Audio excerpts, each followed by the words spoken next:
रामपुर नाम के एक छोटे से गांव में मोहन नाम का एक गरीब लड़का रहता था। उसके परिवार में उसके साथ उसके बूढ़े माता पिता रहते थे। सोहन का परिवार बहुत ही गरीब था। उनके पास ना तो कोई जमीन थी, नहीं खाने के लिए कोई साधन था। सोहन दिन भर मजदूरी करता और उससे जो कुछ भी कमा पाता उसी से अपने पूरे परिवार का पेट भर लेता। यह देखकर सोहन के माता पिता बहुत दुखी होते। हमारे पास ना अपना घर है और ना ही अपनी कोई जमीन। हमारा बेटा दिन भर दूसरों के खेतों में मजदूरी करता है और उसके बदले भी उसे बहुत कम पैसे मिलते हैं। हम दोनों अपने बेटे पर बोझ बन रहे। परेशान मत हो रीमा, हमारा बेटा बहुत मेहनती है, भगवान सब देख रहा है। सोहन ने कभी किसी के साथ गलत नहीं किया, वह ईमानदारी से मेहनत करता है। उसने बचपन से बहुत परेशानियां देखी हैं, पर उसने कभी हार नहीं मानी। एक दिन हमारा बेटा भी बहुत धन कमाएगा और उसकी सारी परेशानियां दूर हो जाएंगी। सोहन हमेशा सोचता था कि आज भले ही उसकी किस्मत उसका साथ ना दे रही हो, पर उसे यकीन था कि अगर वह मेहनत करता रहेगा तो एक दिन उसका भाग्य भी बदलेगा और उसकी सारी परेशानियां खत्म हो जाएंगी। एक दिन सोहन लालाराम जमींदार के खेत पर काम कर रहा था। लालाराम पास के एक पेड़ के नीचे बैठा था। सोहन अपने काम में लगा हुआ था। तभी उसने देखा कि लालाराम बहुत ही उदास है और गहरी चिंता में डूबा हुआ है। लालाराम को उदास देख मोहन तुरंत लालाराम के पास गया और बोला, क्या हुआ मालिक, आप बहुत उदास लग रहे हैं। मुझे ऐसा लग रहा है जैसे आप किसी गहरी चिंता में हैं। कुछ हुआ है? मुझे बताइए, क्या पता मैं आपकी कोई सहायता कर सकूं। सोहन की बात सुनकर लालाराम को गुस्सा आ गया और वह सोहन से गुस्से में बोला, अरे तू मेरी क्या सहायता करेगा? तू खुद अपनी सहायता कर सकता है क्या? अगर तू किसी की सहायता करने के काबिल होता तो क्या तुझे 2 वक्त के खाने के लिए आज मेरी जमीन पर काम करने की जरूरत पड़ती? चल यहाँ से जा, अपना काम कर और मुझे परेशान मत कर। सेठ जी, ऐसा नहीं है, यह सब वक्त वक्त की बात है। सब किस्मत का खेल है और इंसान को अपनी मेहनत पर विश्वास रखना चाहिए। आज भले ही किस्मत मेरे पक्ष में ना हो, लेकिन अगर मैं ईमानदारी और लगन से मेहनत करता रहूंगा तो किस्मत भी एक दिन मेरी तरफ झुक जाएगी। मेहनत और धैर्य से तकदीर के दरवाजे खुलने में देर हो सकती है, लेकिन मेहनत कभी बेकार नहीं जाती। मोहन की बात सुनकर लालाराम बहुत प्रसन्न हुआ। अरे सोहन, तेरे विचार तो बहुत अच्छे हैं। तेरी बातें सुनकर मन को एक सुकून सा मिला है। इतनी परेशानियों में भी तू अपनी जिंदगी खुश होकर काट रहा है। सेठ जी, यह सब मेरे पिता की सीख है। जब भी मैं किसी चीज के लिए अपने पिता से जिद करता था तो मेरे पिता हमेशा मुझे यही समझाते थे, बेटा सोहन, हमारे पास इतना धन नहीं है कि मैं तेरी हर इच्छा पूरी कर सकूं, लेकिन एक बात हमेशा याद रखना, जिंदगी भी मौसम की तरह होती है। कभी यह धूप की तरह खुशियों से भरी होती है, कभी ठंड की तरह कठिनाइयां लाती है और कभी बारिश की तरह परेशानियां आती है। लेकिन जैसे हर मौसम बीत जाता है वैसे ही जिंदगी के मुश्किल हालात भी गुजर जाते हैं। बस धैर्य और हिम्मत बनाए रखना जरूरी है, क्योंकि एक दिन सब कुछ ठीक हो ही जाता है। अरे वाह, लगता है तेरे पिता बहुत ही नेक इंसान है। किसी दिन मैं भी उनसे जरूर मिलूंगा। मालिक, क्या हुआ है? आप एक बार मुझे साफ साफ बताइए, क्या पता आपकी परेशानी का कोई हल मिल ही जाए। अरे सोहन, मैं एक बहुत बड़ी परेशानी में फंस गया हूँ। मुझे अपनी परेशानी का कोई भी हल नजर नहीं आ रहा है। सेठ जी, एक बार मुझे बताइए तो क्या पता आपकी परेशानी का कोई हल निकल ही जाए। सोहन, हमारे गांव में मेरे पिता की एक पुश्तैनी जमीन थी जो काफी पीढ़ियों से हमारे पास थी। उस पर मेरा और मेरे भाई का हक है, पर हमारे गांव के ही 2 बाप बेटों ने उस पर कब्जा कर लिया है। मैं पुलिस थाने में केस दर्ज कराने की सोच रहा था, लेकिन गांव के बहुत बड़े बड़े लोग उनके साथ हैं। मैं कितनी भी कोशिश कर लूं, लेकिन मैं उन लोगों का कुछ नहीं बिगड़ पाऊंगा। अब तो उन लोगों ने उस जमीन पर खेती भी शुरू कर दी। मेरे पिता की पुश्तैनी जमीन मेरे हाथों से छीनी जा रही है, इसलिए मैं बहुत परेशान हूँ। मुझे समझ नहीं आ रहा मैं अब क्या करूँ। आप सही कह रहे हैं सेठ जी, अगर आप कानून का सहारा लेकर भी अपनी जमीन को वापस लेने की कोशिश करेंगे तो भी आप उनका कुछ नहीं कर पाएंगे।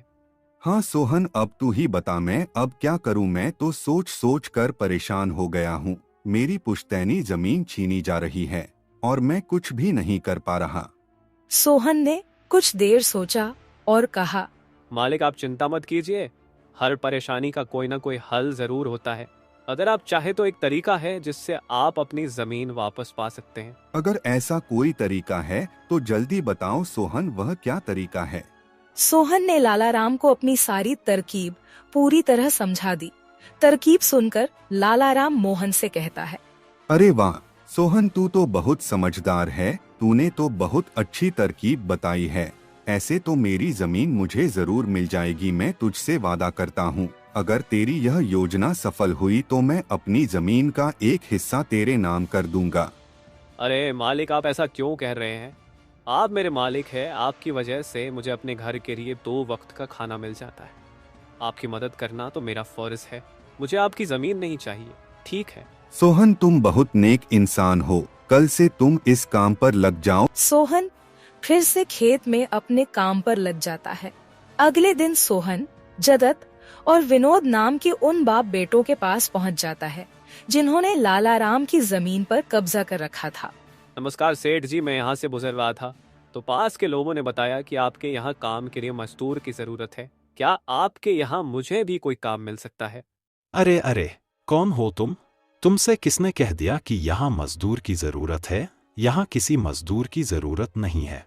सेठ जी, मैं एक मजदूर हूँ, पास ही के गांव में रहता हूँ, काम की तलाश में इधर उधर भटक रहा हूँ। हर दिन कहीं ना कहीं काम मिल जाता है, बस उसी काम को करके अपना पेट पालता हूँ।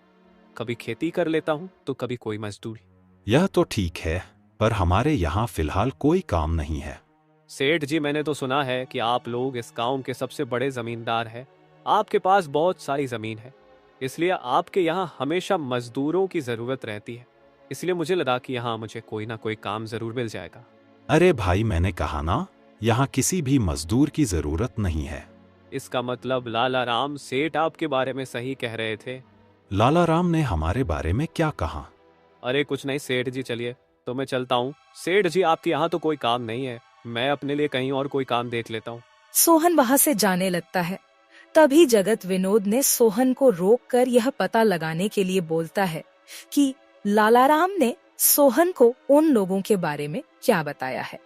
अरे भाई, इधर आओ, शायद तुम्हारे लिए हमारे पास एक काम है। सोहन तुरंत उनके पास चला गया और बोला, धन्यवाद सेठ जी, बताइए क्या काम है? आप जो भी काम बोलेंगे मैं हर काम करने के लिए तैयार हूँ, आखिर बूढ़े माँ बाप का पेट पालना है। अरे सब्र रखो, काम तो हम तुम्हें बता ही देंगे। पहले यह बताओ कि लालाराम हमारे बारे में क्या कह रहा था। सेठ जी, मैं पहले लालाराम सेठ के यहाँ काम करता था, पर वह बहुत ही कंजूस और बदतमीज आदमी है। मैं उनकी यहाँ दिन रात मेहनत करता, पर इतनी मेहनत करने के बाद भी वो मेरी सही मजदूरी नहीं देता था। इस बात पर कल मेरी उससे बहस हो गई थी। फिर क्या हुआ? लालाराम ने हमारे बारे में क्या कहा? जब मेरी सेठ लालाराम से बहस हो रही थी तब उसने ने मुझे कहा कि पूरे गांव में उनसे ज्यादा मजदूरी कोई नहीं दे रहा। तो मैंने गुस्से में कह दिया कि गांव के सबसे बड़े जमींदार जगत सेठ और विनोद सेठ सबसे अच्छी मजदूरी देते हैं, इसलिए उनके यहाँ हमेशा काम करने वालों की भीड़ रहती है। हाँ भाई, बिल्कुल सही कहा था। आखिर हम गांव के सबसे बड़े जमींदार हैं। हमारा फर्ज है कि जो भी मजदूर हमारे यहाँ काम करता है उसे उसकी मेहनत के हिसाब से सही मजदूरी मिले। वाह सेठ जी, आपने बहुत अच्छी बात कही। लालाराम सेठ कभी भी आपकी बराबरी नहीं कर सकता, वह तो शायद आपके जितना भी नहीं सोच सकता। जगत और विनोद सोहन की चापलूसी भरी बातों में आ जाते हैं और उसे अपने यहाँ काम पर रख लेते हैं। चलो अब काम की बात करते हैं। तुम एक अच्छे इंसान लगते हो, हमें अपने खेत पर काम करने के लिए तुम्हारे जैसे ही एक मजदूर की जरूरत है। कल से ही काम पर आ जाना। कुछ दिन ऐसे ही बीत गए। एक दिन जगत अपने बेटे विनोद से बोला, विनोद बेटा, यह सोहन तो बहुत मेहनती है, यह अकेले ही 4 लोगों का काम कर देता है। अच्छा हुआ कि हमने इसे रोक लिया। हाँ पिताजी, आप सही कह रहे हो, सोहन बहुत मेहनती है, इसके जितना काम शायद ही कोई और करता होगा। ये पूरा दिन यहाँ काम पर अकेला लगा रहता है। सोहन की मेहनत ने जगत और विनोद का दिल जीत लिया। कुछ दिन और बीत गए। एक शाम जगत और विनोद अपने खेतों का दौरा कर रहे थे। जब वे अपने खेत पर पहुँचे तो देखा कि सोहन इतने देर तक भी काम कर रहा था। सोहन भाई, अब तो रात होने वाली है, तुम इतनी देर तक काम क्यों कर रहे हो? अब घर जाओ और आराम कर लो। सेठ जी, हमारी किस्मत में आराम कहाँ है? घर पर बूढ़े माँ बाप है, काम नहीं करूंगा तो उनके लिए 2 वक्त का खाना कहाँ से जुटा पाऊंगा? घर पर बैठकर आराम करने से अच्छा है कि मैं काम करूं। इस तरह मेरा मन भी लगा रहता है। तुम बहुत मेहनती हो सोहन, आज का काम यहीं छोड़ दो और घर जाकर आराम करो। नहीं सेठ जी, इसकी कोई जरूरत नहीं है। मैं काम करने में खुश हूँ। आप लोग जाइए, मैं ठीक हूँ। ठीक है सोहन, फिर हम जाते हैं। जब तुम्हारा मन करे काम खत्म करके अपने घर चले जाना, ठीक है। इसके बाद जगत और विनोद खेत को सोहन के भरोसे छोड़कर चले गए। अगली सुबह जब विनोद और जगत अपने खेत पर लौटे तो देखा कि वहाँ पुलिस खड़ी है। पुलिस को देखकर दोनों दौड़ते हुए आए और पूछा, क्या हुआ थानेदार साहब, आप यहाँ क्या कर रहे हैं? क्या यह जमीन तुम दोनों की है? हाँ थानेदार साहब, यह जमीन हमारी है, हमारे पास इसके कागजात भी हैं। फिर तो तुम दोनों को ले जाकर जेल में डालना ही पड़ेगा।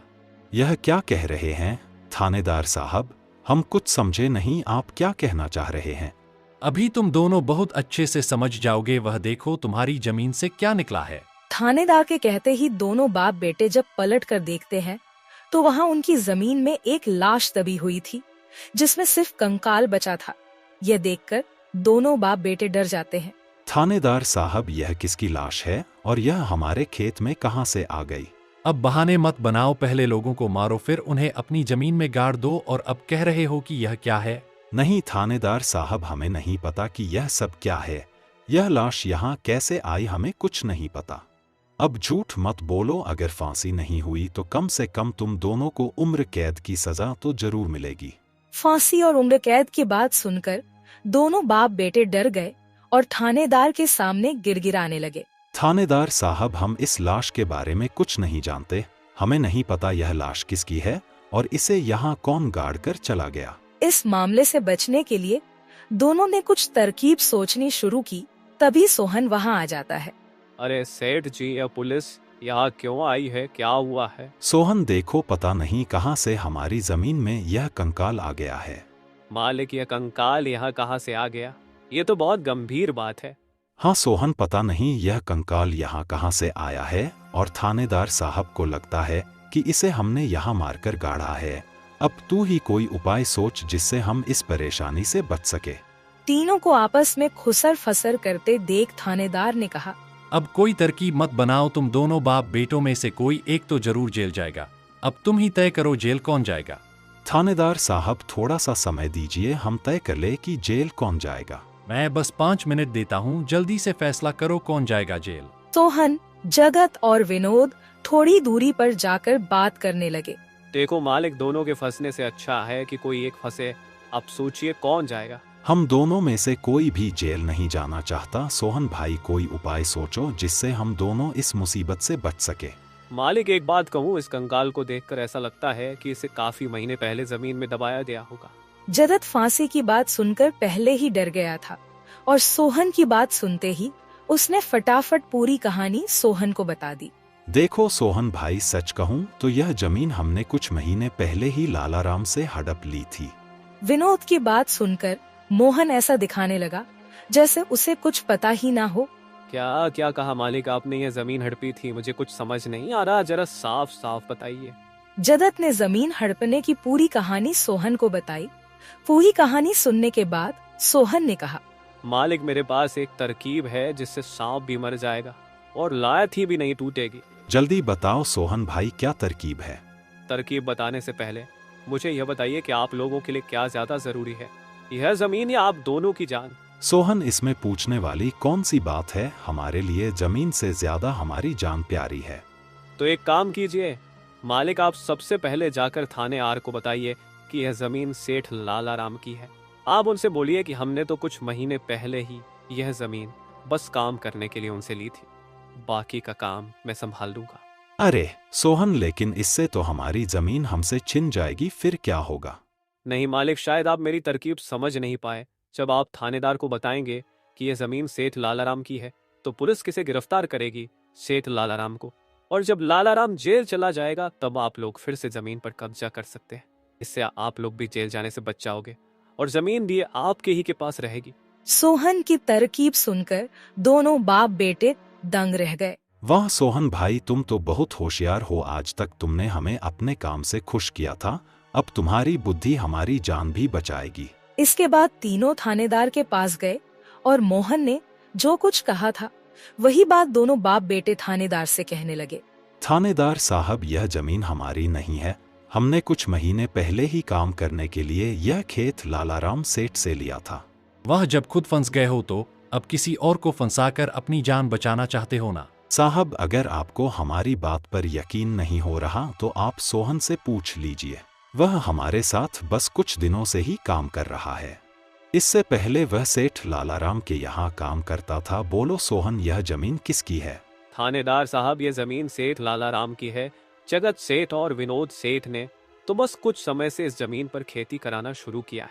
सोहन की बात सुनकर थानेदार ने सोहन से कहा, सेठ लालाराम को बुलाने के लिए कहो। सोहन, तुम एक काम करो, जाओ और सेठ लालाराम को बुलाकर लेकर आओ। सोहन तुरंत जाकर सेठ लालाराम को बुला लेता है, परंतु लालाराम अपने साथ गांव के सरपंच को भी अपने साथ ले आता है। यहाँ क्या हो रहा है? यहाँ इतने लोग क्यों जमा है? देखिए सरपंच जी, इन दोनों की जमीन से एक कंकाल निकला है और अब यह लोग कह रहे हैं कि यह जमीन इनकी नहीं है बल्कि सेठ लालाराम की है। थानेदार ने सरपंच जी को पूरी कहानी सुना दी। अपने आप को फंसा देख जगत ने सरपंच से कहा, नहीं सरपंच जी, यह जमीन हमारी नहीं है। हम यहाँ बस कुछ समय से काम कर रहे हैं। आप हमारे मजदूर मोहन से पूछ लीजिए। हाँ थानेदार साहब, यह जमीन सेठ लालाराम की है। मैं कैसे मान लूं कि यह जमीन लालाराम की है?